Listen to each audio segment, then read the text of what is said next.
Нурес каналында жаңылыктар топтому. Акыркы сааттардагы жаңылыктар менен таанышып алыңыздар. Биздин каналга жазылып, видеого лайк басып, жаңылыктар менен өз убагында кабардар болуп туруңуздар. Республикалык клиникалык жугуштуу оорулар ооруканасына бир сутка ичинде 263 бейтап кайрылган. Бул тууралуу Саламаттыкты сактоо министрлигинин басма сөз кызматы билдирет. Маалыматка караганда кайрылгандардын 181 жаш балдар. Жалпы ооруканага 71 адам жаткырылган, алардын 64-ü жаш балдар. Курч мүнөздөгү ичеги карын инфекциялары менен 23 адам кайрылса, 13 бейтап ооруканага жаткырылып, 5 адамга амбулатордук жардам көрсөтүлгөн. Курч мүнөздөгү вирустук инфекциялар менен 104 адам кайрылган, алардын 33-ü ооруканага жаткырылган.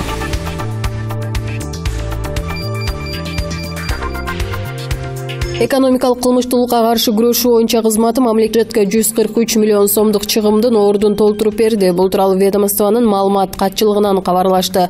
Аталган кызмат 8 январь күнү ТС ЖЧКсына карата салыкты жашырып коюу фактысы боюнча сотко чейинки өндүрүшүн ишке ашырды. Жыйынтыгында ишкана жергиликтүү финанс орган аркылуу мамлекеттик бюджетке 93 миллион 283 миң сом төлөп берди. Ал эми бирдиктүү депозиттик эсепке 50 миллион сом төктү.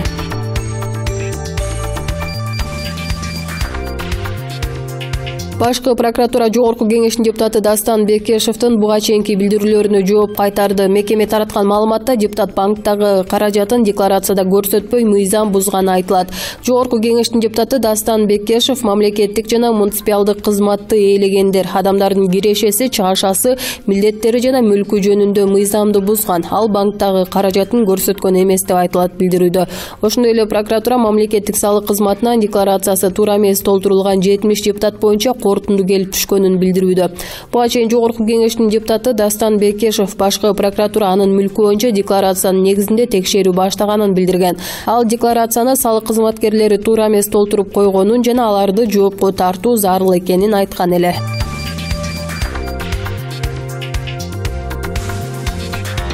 Үй камагындагы жогорку кеңештин депутаты Асель Кодранованын мүлкү камакка алынган жок. Бул тууралуу КСДПнын расмий өкүлү Кундуз Жолдубаева бүгүн 9 январда журналисттерге билдирди. Анын айтымында депутаттын каттоодо турак үйү жана машинасы жок болгондуктан эч нерсеси камакка алынган эмес. Эске сала кетсек, Асель Кодранова адамды барымтага алуу жана бийликти күч менен басып алууга аракет кылуу беренелери боюнча айыпталып, баш коргоо чарасы сотто каралып, үй камагында калтырылган.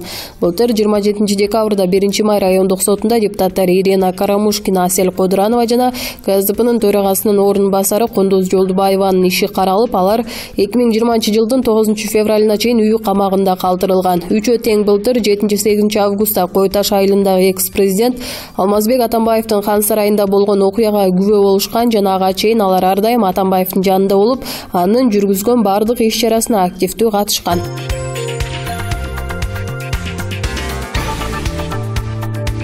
Мурдагы президент Алмазбек Атамбаевга тиешеси жок мүлктөр камактан чыгарылды. Бул тууралуу башкы прокуратурадан билдиришти. Буга чейин Кремтөбөл Азиз Батукаевдин абактан мыйзамсыз бошотулушу боюнча козголгон кылмыш ишинин алкагында 9-13 август күндөрү Атамбаевдин 135 мүлкү камакка алынган.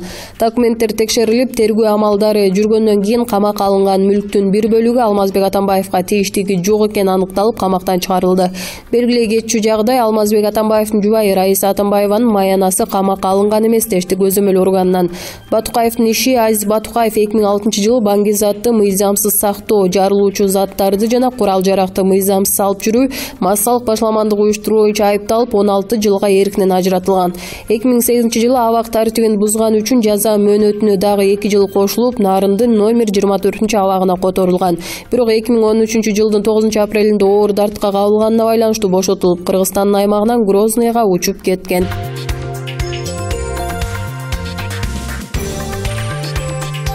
Экс-депутат Алмамбет Шыкмаматов депутаттык кызматтан кеткенден кийин биринчи жолу парламенттин пресс катчысы Ибраим Нуракун уулуна кеңири интервью берип, эмне үчүн Атамекен партиясынан кеткенин, алдыдагы парламенттик шайлоолор дегеле парламенттик система боюнча бийликтен ага кысым болгонбу, жаштар бийликке келеби, парламенттин 6-чакырылышы эмне иш жасай алды, эмне үчүн 6-чакырылыш 5 жыл ичинде кумтөр маселесин көтөрүп чече алган жок.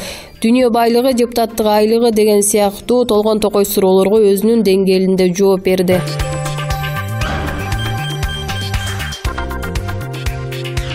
Ошто жергиликтүү журналист кесиптештерин зордук зомбулукка байланыштуу макалаларды жазбоого үндөдү. Коомчулук анын чакырыгын сын менен кабыл алды. Оштогу жергиликтүү журналисттердин бири Абайнур Большевиков кесиптештерин адамдын маанайын бузган маалыматтарды жазбоого жана аны интернет аркылуу таратпоого чакырды. Журналист анда үй бүлөлүк зордук зомбулук тууралуу маалыматты тиешелүү органдар териштирип коомчулукка чыгарбашы керек деп эсептейт. Анысында психологиялык жактан жабыркап турган элге каяктагы бир атасы зордуктаганды, апасын бычактаганды, чоң энесин өлтүрүп койгонду жана башка ушул сыяктуу маалыматтарды таратуу, чагылдыруу зарылбы деп суроо коет ал. Журналисттин бул видео кайрылуусуна чейин Кыргызстанда бир жумада эки аял күйөөсүнүн токмогунан ажал таап, 15 жаштагы кызды өз атасы 1 жыл бою зордуктап жүргөн тууралуу кабарлар тараган. Абайнур Большевиковдун өзү менен байланышканда ал социалдык тармакта жаран катары пикир калтырганын, аны кабыл алуу же албоо ар кимдин өз эрки экенин билдирди. Өз атасы зордуктап кетти деген кабарлар биздин мамлекетибиздин беделине доо кетирет, себеби бизден чыккан маалыматтарды башка мамлекеттин ЖМКлары да которуп жарыялап жатат. Эртең мамлекетибизде башкалар зордукчулардын, киши өлтүргүчтөрдүн өлкөсүндө кабыл албаш керек. Анткени менен Большевиковдун кайрылуусу кызуу талкуу жаратты. Оштогу жергиликтүү журналисттердин бири Альмира Абидинова ага ушундай эле видео кайрылуу менен жооп берди. Азыр 3 жана 5теги кыздар зордукталган окуялар чыгып жатат. Мындай көрүнүштөр күчөп жатса, биз аларды коомчулукка чыгарбай кантип жаап жашырып олтурабыз. Орунду жашырсаң өлүм ашкере кылат. Ошон үчүн бактылуу жашоону гана көрсөтөлү дегенге каршымын. Андан көрө биз мыйзамга өзгөртүү киргизүүнү талап кылалы. Педофилдерди өлүм жазасына тартпасак да Казакстандагыдай кастрация кылалы, деди Абидинова.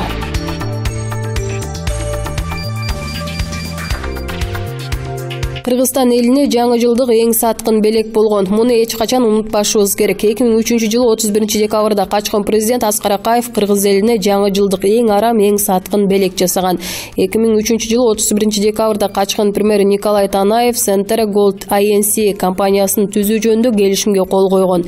Эгерде Акаев Танаевдин бул саткынчылыгы болбогондо, анда 2007-жылы эле Кумтөр 100% Кыргызстандын менчигине өтмөк. Биз ушинтип Кумтөр алтынынан биротоло кол жууганбыз. Ошол күндүн тартып жыл сайын 31-декабрда Кыргызстан президенттери жана Centera Gold INC Кыргызстан элине өзгөчө белек тартуулап келет. Соңку белектерди эскерте кетейин. 2016-жылы дал ушул 31-декабрда Centera Gold INC ММКлар аркылуу Кыргызстан элине Кумтөрдөгү мөңгүлөрдү алып салууга уруксаат берген бардык документтерди колуна алышканын жарыя кылышкан. 2 айдан кийин 2017-жылдын жазында Жогорку Кеңеш суу кодексине өзгөртүү киргизип, токен компанияларга тагыраак айтсак, бир гана Centera Gold INC компаниясына мөңгүлөрдү талкалоону мыйзамдаштырып берди. Жаңы 2018-жылдын алдында азыр камакка алынган экс-премьер Сапар Исаков Centera Gold INC компаниясы менен жаңы шарттар жөнүндө келишимге кол коюп, анда негизги келишим өзгөрүлбөшүнө макул болуп, Кыргызстан үчүн 50-50 кылуу долбоору толугу менен жокко чыгарылды. Андан соң Centera Gold INC компаниясынын акцияларындагы кыргыз тараптын үлүшү 32%дан 26%га түшүрүп, кошумча акция пакетин сатууну да азайтты. Дал ушинтип Кыргызстан компанияны башкаруудагы Канаданын корпоративдик укугун мыйзамдуу пайдалануу мүмкүнчүлүгүнө да кол жууду. 2019-жылдын күзүндө жаңы премьер Мухаммедкалай Абылгазиев Centera Gold INC менен келишимге кол коюп, ага ылайык гендеги казуу иштери 2032-жылга чейин узартылды. Эгерде Максим Бакиевдин келишимин эстесек, анда Кумтөр 2026-жылга чейин иштөөгө тийиштүү. Алгачкы Камико менен болгон концессиондук келишимдин шарты боюнча бүтүндөй Кумтөрдүн аянтындагы кенди пайдалануу 2042-жылга чейин экенин да унутпайлы. Ошентип Абылгазиевдин өкмөтү Centera Gold INC менен жаңы келишимге кол коюп, канадалыктарга Кумтөр аянтын 2042-жылга чейин десе да болот, пайдаланууга уруксаат берип олтурат. Бирок 2042-жылга чейин Кумтөрдүн иштеп туруш үчүн дагы көптөгөн мөңгүлөр менен тоолорду оңкоруп чыгууга туура келет. Ошондуктан Жогорку Кеңештин депутаттары алтын казуу үчүн бөлүнгөн 16.000 гектар жер эмне деген аянт экенин өз көздөрү менен көргөнү барышты. Мен депутаттарга Кумтөрдөгү көчкүлөрдөн турган коркунучтуу жерлерди көрө келишин сунуштайт элем. Анан тоолор менен мөңгүлөрдүн өч алганын элестетип көргүлө. Максат Мамытканов, эксперт.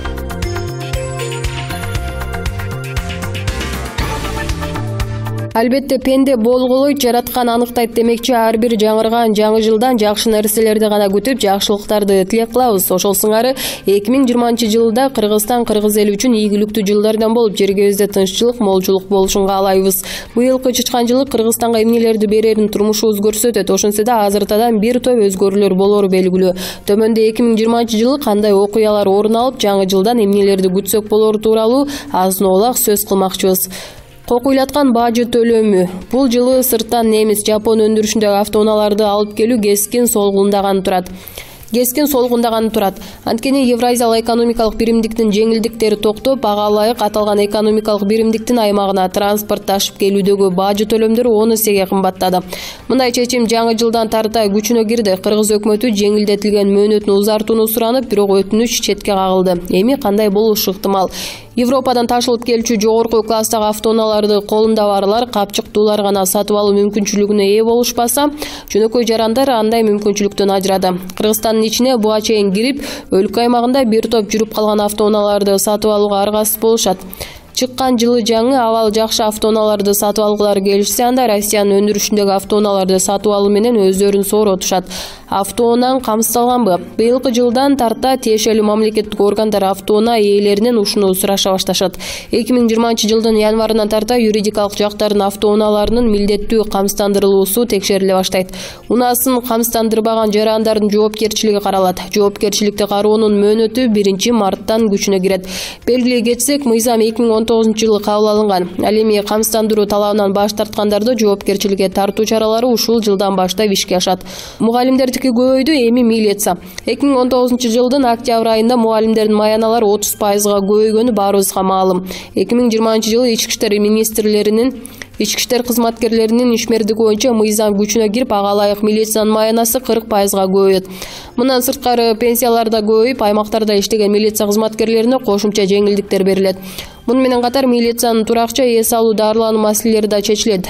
Май куюучу жайлар автоматташтырылат, соода, тейлөө тармактары да акырындап автоматташтырылган системага өтүүдө. Ушул жылдын 1 июлунан тарта май куюучу жайларда автоматташтырылган эсеп киргизилет.